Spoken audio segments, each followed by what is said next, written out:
നമസ്കാരം, ഞാൻ Dayson Joseph. Welcome to another video. ഏറ്റവും പ്രാധാന്യത്തോടെ നമ്മളെല്ലാവരും ചെയ്യേണ്ട ഒരു സംഗതിയാണ് റിട്ടയർമെൻറ്റ് പ്ലാനിങ്.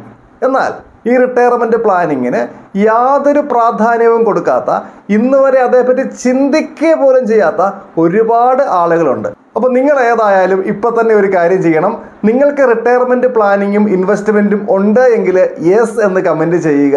ഇതൊന്നുമില്ല, ഇതേപ്പറ്റി ചിന്തിച്ചിട്ട് പോലും ഇല്ല എങ്കിൽ നോ എന്ന് കമൻറ്റ് ചെയ്യുക. എന്നാൽ ഇപ്പം തന്നെ കമൻറ്റ് ബോക്സിലേക്ക് വിട്ടേക്കുക. അപ്പോൾ തീർച്ചയായിട്ടും ഏതൊരു സാധാരണക്കാരനും നിർബന്ധമായും റിട്ടയർമെൻറ്റ് പ്ലാൻ ചെയ്തിരിക്കണം. വളരെ വെൽത്തി ആയിട്ടുള്ള ആൾക്കാർ പ്രത്യേകിച്ച് പ്ലാൻ ചെയ്യേണ്ട ആവശ്യമില്ല. കാരണം അവർക്ക് ഒരുപാട് ഇൻകം ജനറേറ്റിംഗ് അസറ്റുകളുണ്ട്, പാസീവ് ഇൻകം ധാരാളമായിട്ടുണ്ട്, പണിയെടുക്കാൻ പറ്റിയില്ലെങ്കിൽ ഇൻകം കിട്ടിക്കൊണ്ടിരിക്കും. സോ അവർ ചെയ്യേണ്ട. പക്ഷേ ഒരു കോമൺ മാൻ നിർബന്ധമായിട്ടും ചെയ്തിരിക്കണം റിട്ടയർമെൻറ്റ് പ്ലാനിങ്ങും അതിനുവേണ്ടിയുള്ള ഇൻവെസ്റ്റ്മെൻറ്റും. അപ്പോൾ അത് എങ്ങനെയാണ് ചെയ്യേണ്ടത്? വളരെ വ്യക്തമായിട്ട് നമുക്കത് മനസ്സിലാക്കാം. ഏറ്റവും ആദ്യം അറിഞ്ഞിരിക്കേണ്ട ഒരു സംഗതി, ഏറ്റവും ബേസിക് ആയിട്ട് രണ്ട് കാര്യങ്ങൾ നിങ്ങൾക്ക് ഉണ്ടായിരിക്കണം. First one, health insurance. വേണ്ടത്ര എമൗണ്ടിൻ്റെ ഹെൽത്ത് ഇൻഷുറൻസ് നമുക്ക് ഉണ്ടായിരിക്കണം. അതുപോലെ എമർജൻസി ഫണ്ട്, അതാണ് രണ്ടാമത്തെ സംഗതി. നിങ്ങൾക്ക് ചുരുങ്ങിയത് 6 മാസമെങ്കിലും വരുമാനം ഒന്നുമില്ലെങ്കിലും ജീവിച്ചു പോകാൻ സാധിക്കുന്ന അത്രയും ഫണ്ട് FDയിലോ മറ്റെവിടെയെങ്കിലുമോ കൃത്യമായിട്ട് സൂക്ഷിച്ചിരിക്കണം എമർജൻസി ഫണ്ടായിട്ട്. ഇനി ഇടയ്ക്ക് എപ്പോഴെങ്കിലും ഈ എമർജൻസി ഫണ്ട് എടുക്കേണ്ട ആവശ്യം വന്നിട്ടുണ്ടെങ്കിൽ അത് തീർച്ചയായിട്ടും റീബിൽഡ് ചെയ്യുകയും വേണം.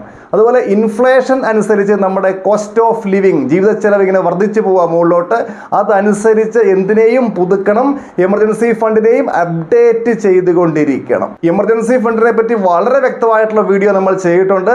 ദയവായിട്ട് അത് കാണുക കൂടുതൽ മനസ്സിലാക്കുന്നതിന് വേണ്ടി. അപ്പോൾ ഹെൽത്ത് ഇൻഷുറൻസും എമർജൻസി ഫണ്ടും ബേസിക് ആയിട്ട് നമ്മുടെ ലൈഫിൽ ഉടനീളം ഉണ്ടായിരിക്കണം. അത് ഉറപ്പുവരുത്തിയതിനു ശേഷം നമുക്ക് എങ്ങോട്ട് കടക്കാം?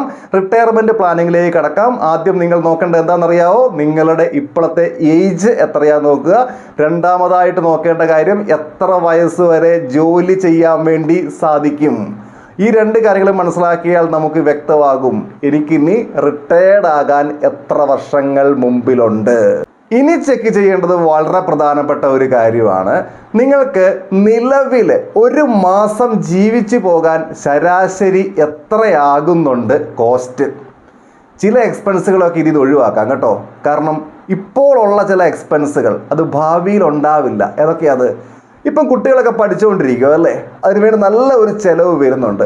പക്ഷെ നിങ്ങളുടെ റിട്ടയർമെൻറ്റ് ലൈഫ് ആകുമ്പോഴത്തേനും എന്താണ്, ആ ഒരു എക്സ്പെൻസ് വരില്ല. അവനെ മാറ്റി നിർത്താം. പക്ഷേ വേറെ പ്രശ്നമുണ്ട്, ഇപ്പോൾ ഇല്ലാത്ത പല എക്സ്പെൻസുകളും നിങ്ങളുടെ റിട്ടയർമെൻറ്റ് ലൈഫിൽ ഉണ്ടായി എന്ന് വരും.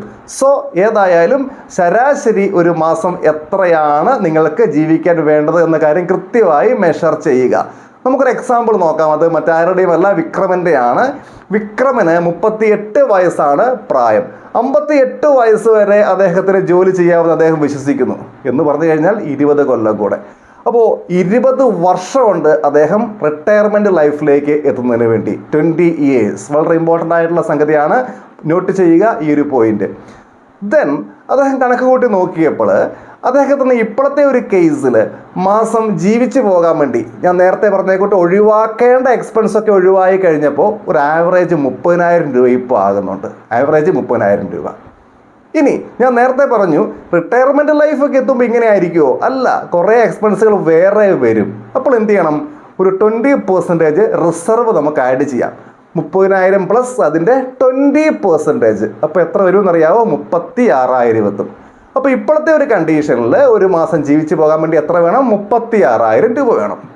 എന്നാൽ 20 കൊല്ലം കഴിഞ്ഞാൽ ഇദ്ദേഹത്തിൻ്റെ റിട്ടയർമെൻറ്റ് വരിക. ആ ഒരു സമയത്ത് 36,000 കൊണ്ട് വല്ലതും ആകുമോ? ഒന്നും ആവില്ല. എന്താ കാരണം? അല്ലെങ്കിൽ ആരാ കാരണക്കാരൻ? ഇൻഫ്ലേഷൻ. സോ ഇന്ന് 36,000 രൂപ കൊണ്ട് ഒരു മാസം ജീവിക്കുന്ന ഒരു വ്യക്തി അന്ന് 20 years കഴിയുമ്പോൾ ജീവിക്കണമെങ്കിൽ ഏറ്റവും നോർമൽ റേറ്റിൽ ഇൻഫ്ലേഷൻ കണക്ക് കൂട്ടിയാൽ പോലും ഒരു 80,000 രൂപ ഒരു മാസം വേണ്ടി വരും. 80,000 രൂപ. അപ്പോൾ ഒരു വർഷം എത്ര വേണ്ടി വരും? 9,60,000 രൂപ വേണ്ടി വരും ഒരു വർഷം. റിട്ടയർമെൻറ്റ് ലൈഫിൻ്റെ ആദ്യ വർഷങ്ങളിലാണ് ഇത് കേട്ടോ. മുമ്പോട്ട് പോകും തോറും എന്തിൻ്റെ പ്രശ്നമുണ്ട്? ഇൻഫ്ലേഷനുണ്ട്, ജീവിത ചെലവ് കൂടി വരും. അതുകൂടെ നമ്മൾ പരിഗണിക്കുന്നുണ്ട്. യെസ്.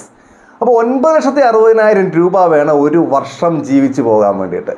ഇതിൻ്റെ 30 ഇരട്ടിയെങ്കിലും ആ ഒരു സമയത്ത് വിക്രമന്റെ കയ്യിൽ ഉണ്ടാവണം. 30 ഇരട്ടി.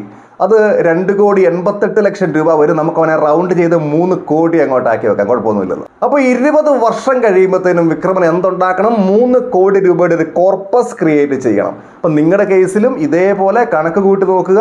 എത്ര വർഷം കഴിയുമ്പോൾ എത്ര കോർപ്പസ് നിങ്ങൾക്ക് വേണമെന്നുള്ള കാര്യം ഇപ്പം തന്നെ ഐഡന്റിഫൈ ചെയ്യുക. വിക്രമന്റെ കേസിൽ 20 കൊല്ലം കഴിയുമ്പോഴത്തേനും 3 കോടി രൂപയുടെ കോർപ്പസ് ക്രിയേറ്റ് ചെയ്യണമെങ്കിൽ ഇപ്പൊ തന്നെ എന്താരംഭിക്കണം? ഇൻവെസ്റ്റ്മെന്റ് ആരംഭിക്കണം. വിക്രമന്റെ കേസിൽ മാത്രമല്ല, എല്ലാവരുടെയും കേസിൽ അങ്ങനെയാണ്. മ്യൂച്വൽ ഫണ്ടിൽ ഏറ്റവും പ്രൊഫഷണൽ ആയിട്ട് ഇൻവെസ്റ്റ് ചെയ്ത് പോവുകയാണെങ്കിൽ ഈ ഒരു ലക്ഷ്യം നേടിയെടുക്കാൻ വേണ്ടി പറ്റും. ചുമ്മാ അതും ഇതും ഫണ്ടിൽ തോന്നിയ പോലെ കയറി ഇൻവെസ്റ്റ് ചെയ്യുകയല്ല വേണ്ടത്. നിങ്ങൾക്ക് യോജിക്കുന്ന ഫണ്ടുകൾ ഉപയോഗിച്ചുള്ള ഒരു പോർട്ട്ഫോളിയോ ഡിസൈൻ ചെയ്ത് അതിലേക്ക് ഏറ്റവും പ്രൊഫഷണലായി, ഏറ്റവും സിസ്റ്റമാറ്റിക്കായി, ഏറ്റവും ഗോൾ ബേസ്ഡ് ആയിട്ട് വേണം ഇൻവെസ്റ്റ് ചെയ്യാൻ വേണ്ടി. എങ്കിലേ ലക്ഷ്യത്തിലേക്ക് എത്താൻ വേണ്ടി സാധിക്കുകയുള്ളൂ.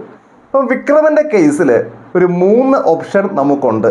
3 ഓപ്ഷൻ എന്ന് പറയുമ്പോൾ വിക്രമന്റെ സാഹചര്യം അനുസരിച്ച് ഈ 3-ൽ ഏത് വേണമെങ്കിലും എടുക്കാം. 3 അല്ല, അതിൽ കൂടുതലുണ്ട്. ഇപ്പൊ എക്സാമ്പിൾ ആയിട്ട് 3 മാത്രം പറയുന്നു എന്ന് മാത്രം. ഒന്നാമത്തെ കേസ്, എല്ലാ മാസവും 30,000 രൂപ SIP രീതിയിൽ ഇൻവെസ്റ്റ് ചെയ്തു പോയാൽ വിക്രമന് 20 കൊല്ലം കൊണ്ട് ഈ 3 കോടി എന്ന കോർപ്പസിലേക്ക് എത്താൻ വേണ്ടി പറ്റും. അല്ലെങ്കിൽ എല്ലാ മാസവും 16,000 രൂപ എന്ന നിലയിൽ SIP അങ്ങോട്ട് സ്റ്റാർട്ട് ചെയ്യുക. ശേഷം എല്ലാ വർഷവും SIP എമൗണ്ട് 10% വീതം ടോപ്പ് ചെയ്ത് മുമ്പോട്ട് പോവുക. ഇങ്ങനെ പോയാലും 20 കൊല്ലം കൊണ്ട് 3 കോടി എന്ന കോർപ്പസിലേക്ക് എത്താൻ വേണ്ടി പറ്റും. മൂന്നാമത്തെ ഓപ്ഷൻ, വിക്രമനയിൽ ഇപ്പം 10 ലക്ഷം രൂപ ഉണ്ട് കയ്യിൽ. ആ 10 ലക്ഷം എന്ത് ചെയ്യുന്നു? മ്യൂച്വൽ ഫണ്ടിൽ ലംസമായിട്ട് അങ്ങോട്ട് ഇൻവെസ്റ്റ് ചെയ്യുന്നു. ശേഷം SIP സ്റ്റാർട്ട് ചെയ്യുന്നു. എത്ര വേണം SIP? 10,000 പെർ മന്ത്, 10,000 രൂപ വെച്ച് മാസം SIP സ്റ്റാർട്ട് ചെയ്യുന്നു. എന്നിട്ട് എല്ലാ വർഷവും 10% വീതം SIP എമൗണ്ട് ടോപ്പ് ചെയ്ത് മുമ്പോട്ട് പോകുന്നു. അങ്ങനെ പോയാലും എവിടെ എത്തും? ഈ 3 ലാഖിലെത്തും. എന്നിട്ട് റിട്ടയർമെന്റ് ലൈഫ് ആയി കഴിയുമ്പോൾ എല്ലാ മാസവും SWP രീതിയിൽ വേണ്ട തുക 80,000 ആണ്, 80,000 അതിൽ കൂടുതലും ആകാം, അത് വിഡ്രോ ചെയ്ത് പോവുക. ഓരോ വർഷവും ഈ വിഡ്രോവൽ എമൗണ്ട് കൂട്ടിക്കൂട്ടി എടുക്കാവുന്നതാണ്. എന്തിനെ അഡ്ജസ്റ്റ് ചെയ്യാൻ വേണ്ടി? ഇൻഫ്ലേഷനെ അഡ്ജസ്റ്റ് ചെയ്യാൻ വേണ്ടി. തീർന്നു പോകുമോ ഈ 3 കോടി? തീർന്നു പോകില്ല എന്ന് മാത്രമല്ല, വിക്രമന്റെ ജീവിതകാലം കഴിഞ്ഞു കഴിയുമ്പോൾ ഒരു വലിയ തുക ഇനിയും മിച്ചം ഉണ്ടാകും. 3 കോടിയൊന്നും ആയിരിക്കില്ല, അതുക്കും മേലെ ഉണ്ടാകും. അത് മക്കൾക്ക് കൊടുക്കാം, അവർക്കെടുക്കാം, അവർക്ക് ഉപയോഗിക്കാം. വിക്രമന്റെ കേസ് ഒരു എക്സാമ്പിൾ മാത്രമാണ്.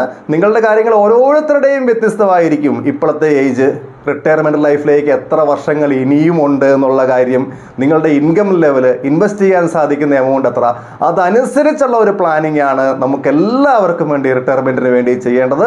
അത് ഏറ്റവും പ്രൊഫഷണൽ ആയിട്ട് തന്നെ ചെയ്യുക, ഏറ്റവും സ്മാർട്ട് ആയിട്ട് തന്നെ ഇൻവെസ്റ്റ്മെന്റ് ആരംഭിക്കുക. ഈ ഒരു വിഷയവുമായി ബന്ധപ്പെട്ട നിങ്ങൾക്ക് പ്രത്യേകിച്ചുള്ള അഭിപ്രായങ്ങൾ തീർച്ചയായിട്ടും കമന്റ് ചെയ്യുക. കാരണം എല്ലാ ആളുകളും അത് കാണട്ടെ.